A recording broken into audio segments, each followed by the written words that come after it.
एक दुखदाई खबर। मध्य प्रदेश के राज्यपाल लालजी टंडन का आज सुबह 5:35 पर निधन हो गया है। वो लंबे समय से बीमार चल रहे थे। लीवर और फेफड़ों में दिक्कत की वजह से बीमार थे। बेटे आशुतोष टंडन ने अपने पिता के निधन की पुष्टि की है और बीमारी के कारण लालजी टंडन लखनऊ के मेदांता अस्पताल में भर्ती थे और 1.5 महीने से भी ज्यादा वक्त से उनका इलाज चल रहा था। डॉक्टरों की टीम लगातार उनकी निगरानी रख रही थी, उनको देख रही थी। लेकिन आज सुबह 5:35 पर हृदय गति रुकने से लालजी टंडन का निधन हो गया है और इनके निधन के बाद कई राजनीतिक दलों के नेताओं ने ट्वीट कर अपनी गहरी संवेदनाएं प्रकट की हैं।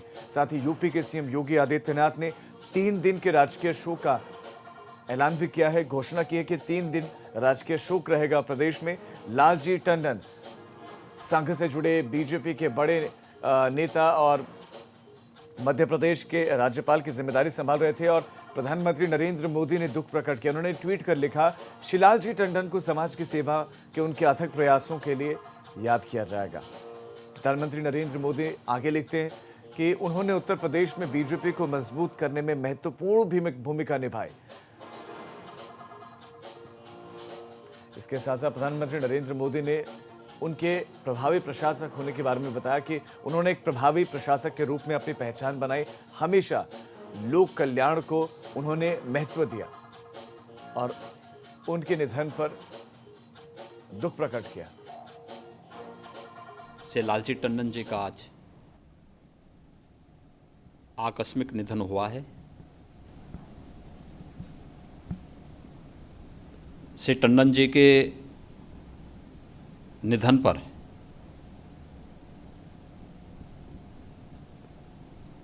मैं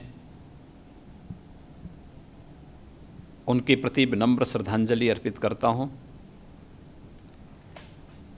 शोक संतप्त परिजनों के प्रति अपनी गहरी संवेदना भी व्यक्त करता हूं।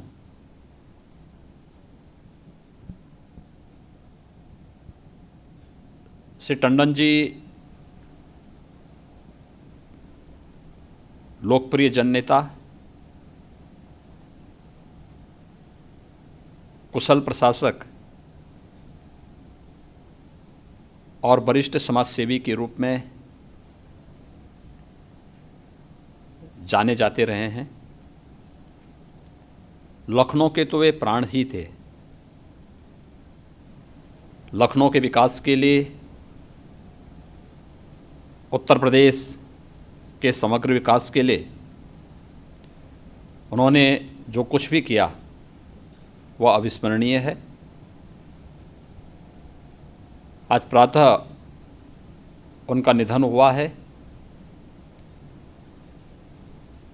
भारतीय जनता पार्टी के वरिष्ठ नेता के रूप में, फिर उत्तर प्रदेश सरकार में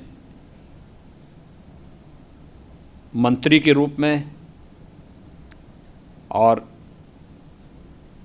अभी मध्य प्रदेश के राज्यपाल के रूप में, इससे पहले बिहार के राज्यपाल के रूप में उन्होंने अपनी कुशलता और दक्षता का परिचय सदैव दिया। मैं देश और समाज के लिए उनकी सेवाओं के लिए उन्हें अपनी विनम्र श्रद्धांजलि अर्पित करता हूं। शोक संतप्त परिजनों के प्रति अपनी संवेदना भी व्यक्त करता हूं। ईश्वर से दिवंगत आत्मा की शांति की कामना भी करता हूं।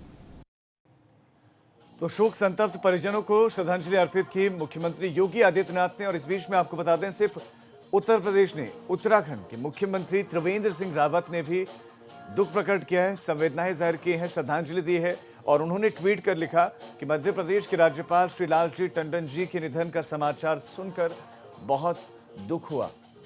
ये उत्तराखंड के सीएम त्रिवेंद्र सिंह रावत ने लिखा। उन्होंने आगे लिखा कि स्वर्गीय लालजी टंडन कुशल प्रशासक और राजनेता थे और उनका पूरा का पूरा जीवन इसी में गुजरा, जनसेवा में गुजरा और बीजेपी को समर्पित रहा। ईश्वर दिवंगत आत्मा को शांति व शोक संतप्त परिवार को, उनके परिजनों को धैर्य प्रदान करें। और अब सीधा रुख करते हैं हमारे संवाददाता अनुभव शुक्ला का, जो इस वक्त मेदांता अस्पताल के बाहर मौजूद हैं। अनुभव, वहां पर किस तरह की इस वक्त गतिविधियां, कौन कौन इस वक्त वहां पर पहुंचा है? क्योंकि 10 बजे के करीब बताया जा रहा है कि उनका पार्थिव शरीर उनके आवास पर ले जाया जाएगा। इस वक्त वहां क्या क्या चल रहा है? बिल्कुल राजीव, हम आपको तस्वीरें दिखाएंगे। मेदांता अस्पताल के बाहर हम मौजूद हैं और आधे घंटे बाद यहाँ से जो पार्थिव शरीर है वो सीधे यहाँ से हजरतगंज, उनका जो आवास है जहाँ हम पहले मौजूद थे, वहाँ ले जाया जाएगा और वहीं पर जो पार्टी के लोग हैं, जो और लोग हैं, वो आएंगे और वो जो है वो अपनी शोक संवेदना व्यक्त करेंगे। और जिस तरीके से आज निधन हुआ है लालजी टंडन का, बहुत दुखद है। बहुत, हम कहें तो पार्टी के लिए एक क्षति है, बड़ी क्षति। और ख़ुद मुख्यमंत्री ने क्या कहा कि कहीं ना कहीं वो लखनऊ के प्राण थे, यानी लखनऊ से उनका जो लगाव था, लखनऊ से उनका जो प्यार था, वो भुलाया नहीं जा सकता। अपने आप में अगर हम कहें तो उन्होंने जो लखनऊ के लिए किया, आधुनिक लखनऊ आज जो हम देख रहे हैं, वो एक तरह से कहें तो उन्हीं की देन है। और अभी थोड़ी देर पहले कुछ बीजेपी के जो पार्टी के लोग हैं वो यहाँ पहुँचे हैं, उधर आपको दिखाएं। फिलहाल एसडीएम जो हैं वो पहुँच गए हैं, डीसीपी जो हैं वो पहुँच गए हैं और थोड़ी देर बाद अभी यहाँ पर पुलिस के लोग पहुँच रहे हैं, क्योंकि अरेंजमेंट सारी होनी है। और जो आपको वो गेट दिखाई दे रहा है, वहीं से जो है पार्थिव शरीर जो है वो ले जाया जाएगा हजरतगंज। लेकिन जिसको भी ये जानकारी मिल रही है, निधन की जानकारी मिल रही है, सभी कहीं ना कहीं शोक में डूबे हुए हैं। और मध्य प्रदेश के राज्यपाल थे, उससे पहले बिहार के राज्यपाल थे। राजीव, एक किस्सा आपको बताएं। जब बिहार के राज्यपाल के तौर पर नाम हुआ और राष्ट्रपति की तरफ से ये घोषणा हुई कि वो राज्यपाल वहाँ बनेंगे, तब खुद नीतीश कुमार, उस बिहार के मुख्यमंत्री, उन्होंने फ़ोन करके बधाई भी दी थी और उसी समय कहा था कि बहुत सारी चीज़ें हमें बिहार में सुधारनी है और उसमें आपका सहयोग चाहिए होगा। तब लालजी टंडन, यानी जिनको बाबूजी के नाम से वो मशहूर थे, सब लोग बाबूजी कहते थे, उन्होंने कहा कि बिल्कुल हम आएंगे। तो इस पर भी चर्चा होगी कि कैसे बिहार को उन्नति के रास्ते पर ले जाया जाए, कैसे बिहार को आगे बढ़ाया जाए, इन सारी चीज़ों पर बात करेंगे। और देखिए, जब तक बिहार में राज्यपाल रहे, वहाँ पर भी कभी कोई इस तरह की दिक्कत नहीं आई और कहीं ना कहीं जो उनके एक्सपीरियंस थे ज़रूर उन्होंने वहाँ शेयर किए और मुख्यमंत्री को कहीं ना कहीं मदद ही की होगा, उनका जो एक्सपीरियंस है, क्योंकि लंबा राजनीतिक अनुभव है। आप देखिए, उन 60 के दशक में राजनीति शुरू की और वो पार्षद भी रहे, फिर उसके बाद विधायक रहे, फिर उसके बाद विधान परिषद के सदस्य रहे, लोकसभा के सदस्य रहे। एक लंबा राजनीतिक अनुभव उनका रहा और कहीं ना कहीं उनके निधन से आज अनुभव, छोटे से लेकर बड़े तक अनुभव, उन्होंने पार्षद से लेकर परिषद के सदस्य रहे, फिर विधानसभा पहुंचे और सांसद भी बने और उसके बाद राज्यपाल के तौर पर अपनी भूमिका का निर्वहन उन्होंने किया। अनुभव, फिलहाल आपका इस तमाम जानकारी के लिए धन्यवाद। आप लगातार नजर बनाए रखें, क्योंकि आपके पास हम आते रहेंगे।